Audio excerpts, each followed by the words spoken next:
if you're in a sales role where you're talking to people and there's some prospects who don't qualify, who are not a good fit, who it doesn't make sense.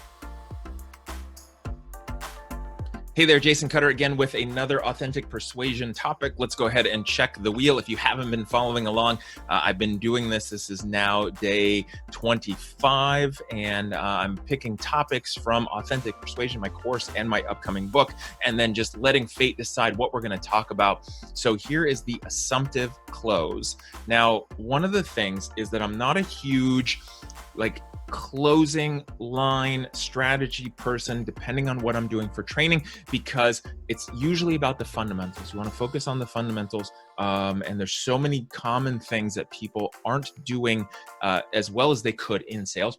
And so I usually don't go into a lot of detail unless I'm working with a company or a group and I know some tactical things I could say or do to help them get greater results. This is one of those universal things, the assumptive close, which is universally how a consultative type salesperson should be operating. Now, what does that mean? Consultative type sales, people think, oh, is that just consultants? No, if you're in a sales process, in a sales role, no matter what your title is, account executive, business development, whatever that might be, if you're in a sales role where you're talking to people and there's some prospects who don't qualify, who are not a good fit, who it doesn't make sense for that whatever you're offering, your product or service, then you're in a consultative sales role. So that means that you're going to talk to some people. Some of them it's not a good fit for because you can't help them with your business, with your strategy, with your product, whatever that might be, you can't help them. So if that's the case, there are going to be times when you can help somebody. It's a perfect fit. You've pre-qualified them. You asked your discovery questions. Yesterday's video, like I said, you didn't make them feel like they're getting the third degree.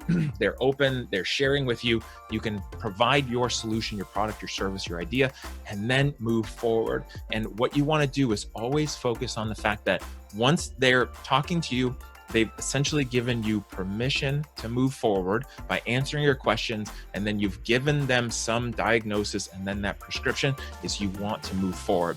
Now, there's some people out there who will teach you that you must ask for the close. I don't agree with that in most cases where you need to ask if you can move forward. I think if you're a sales professional, you're going to tell them what we're going to do, and then we're going to move forward, which is the assumptive close. Now, you must earn the right to do that first. You can't do that right away because the fundamentals haven't been built. For me, the fundamentals before you can even use the assumptive close is rapport, empathy, trust, and then you can move into the other parts. If you've done those things and you've built that up with your questions, with the answers, then you can assume that they want to move forward. And if they stop you, they will. If they want to stop you, they will. They will ask questions. They'll throw up their hands and want to slow down the process.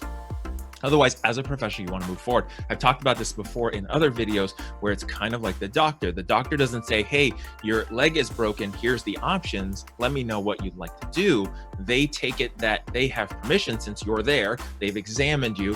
You've agreed with some part of that process, and now they're going to move forward. They're going to say, hey, do you have any questions? We're going to do this. Does that work for you? Great, boom. And then they're moving forward.